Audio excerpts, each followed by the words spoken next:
Ngayon naman para maghandog ng ilang bahagi pa mula sa libro na ating inilulunsad ngayong gabi, ang tagapangulo ng Department of Speech, Communication and Theater Arts, kaibigan si Dr. Belen Calingacion.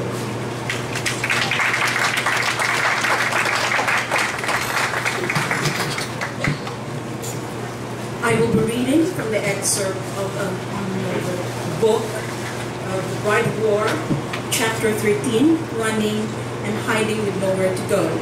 Following me is also an excerpt that will be performed or read by my students, which is the 16th chapter on witnessing the rape. I was told by Ted that was the most difficult part, and his mother actually refused to remember this part because ito yung parang pang-sine talaga. Ito yung pinaka-violent. But I also think it's most poignant of this part of the book.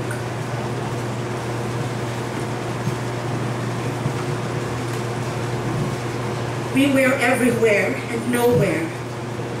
We felt completely alienated from the human world. We were treated worse than stray dogs, left to scavenge in the streets. We were spurned and turned away as though we were lepers. I wished I had my son Tonino to give me some comfort.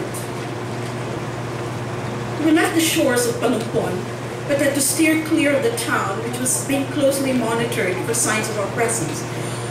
We could not stay put in any place.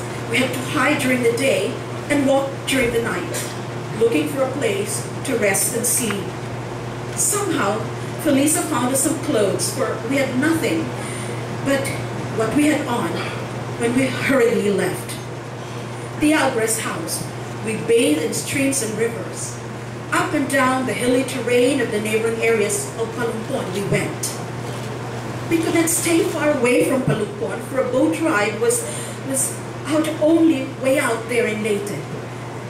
Jim never gave up trying to arrange a boat ride for us. Past midnight was the time Jim left for the coast, but he often returned to us before sunrise, utterly disappointed. There were times when we stayed on the beach to sleep in the banca. We used coconut palms as blankets, but we heard dogs barking and we had to start running again and find a hiding place somewhere else. There was one time we thought that we had found a safe place atop an old water tank, but someone saw us climbing the tank, so our presence was reported to the Japanese detachment. So we were able to climb down quickly and escape in the nick of time. I can no longer recall exactly where we were when the Japanese platoon almost chanced upon us. We had been walking through a cornfield where we had a boy shout, "Hop on! Hop on!" Jim immediately pulled me down with him and motioned Felisa to do the same. We stayed still, hardly breathing. Then Jim spied a Japanese soldier coming toward our direction. He took his .45 caliber pistol, released the safety, and pressed it on my temple. I felt the coldness of steel. I was too stunned by what I thought was my husband was about to do. Had Jim gone crazy? Was he about to shoot me? Me, whom he had loved more than his life? Me, whom he said he was the only reason he could survive the hardships of war? I became scared of my own husband. I felt my husband become as cold as steel, pressing the side of my head. My whole body trembled with fear, and tears filled in my eyes. Jim covered my mouth with his other hand as the soldier approached. The soldier suddenly stopped very close to us. We could almost touch his legs. He peed, unconsciously spraying some of his urine to us. We could not dodge the traps. Relieved, he turned back to rejoin his platoon, which immediately departed for the opposite direction. Only when the Japanese were already some distance away did Jim remove his hand from my mouth and withdrew his gun. As he put the safety back on it, he saw the terror in my eyes. He was about to embrace me, but I turned away. I could not bear to look at him, and he bowed his head, and not knowing how to explain his action to me. I grabbed Felisa's hand, and together we ran away, terrified at the thought that my husband had become my enemy. He was about to follow us, but thought it more prudent to let me be. He knew his action shocked, horrified, and frightened the life out of me. With what words he can explain his readiness to shoot me. Felisa and I looked for a stream to wash ourselves. Felisa was just as shocked as what she had witnessed. All the while my body was shaking. After washing ourselves, I sat on the log. Dear loyal Felisa put her arm around my shoulder. Then for the first time in a long while, I left my tears flow freely. I did not notice Jim's quiet approach. I was still sobbing when he knelt in front of me. He was about to put his head on my lap when I suddenly stood up and turned my back on him. I motioned to Felisa to move away from the enemy. I took a few steps and was about to run away when Jim suddenly grabbed me and made me face him. My body once again trembled with fear. His hand struck my face, but I could not get myself to look at him. Look at me, Flora, he pleaded, but I refused. Then he put his arms around me and held me tight. My body turned rigid.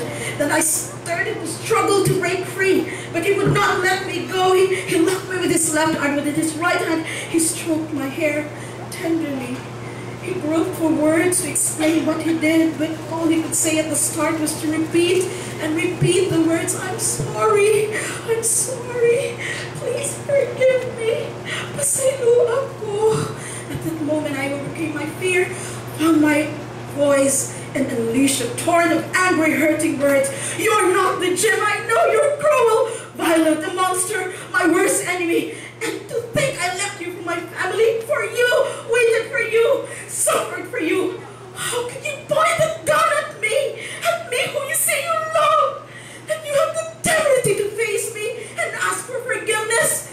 Do you think that just stroking my hair, I would forgive you? How can such an act be forgiven?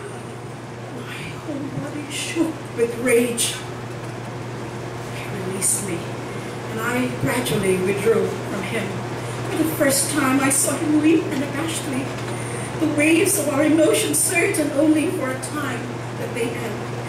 His tears melted my heart, but I still maintained my distance. Jim finally wiped away his tears from his hands, and he struggled with his words, and soon he was able to speak with some clarity. I know my action shocked you, but I am neither a monster nor your enemy. Incomprehensible though my action may be as your husband, but I had to do it. I have witnessed the brutality of the enemy. I have seen women repeatedly raped and mercilessly killed. I am sorry, Flor, for what I made you go through. But the truth is, I would rather kill you than you suffer in the hands of the enemy. But you could have pointed out your gun to the enemy, not at me. How could you think of killing me? I'm your wife. He approached me gently with his fingers through my curly hair and softly said, there was a whole platoon that would not have been able to defend you. Who knows how many times you and Felisa would have been raped and in front of me before our bodies would be peppered with bullets. You had not witnessed their ferocity, Flor. I could not allow that to happen to you. The thought of rape was horrific, and I started to cry. And Felisa joined me, and we both sobbed. Jim enfolded me in his arms and hushed me. He kept kissing my head. For I so refused to look at him, my whole body continued to shake. It took a while before I could gain control of myself. I finally calmed down. Jim lifted my head and kissed me gently.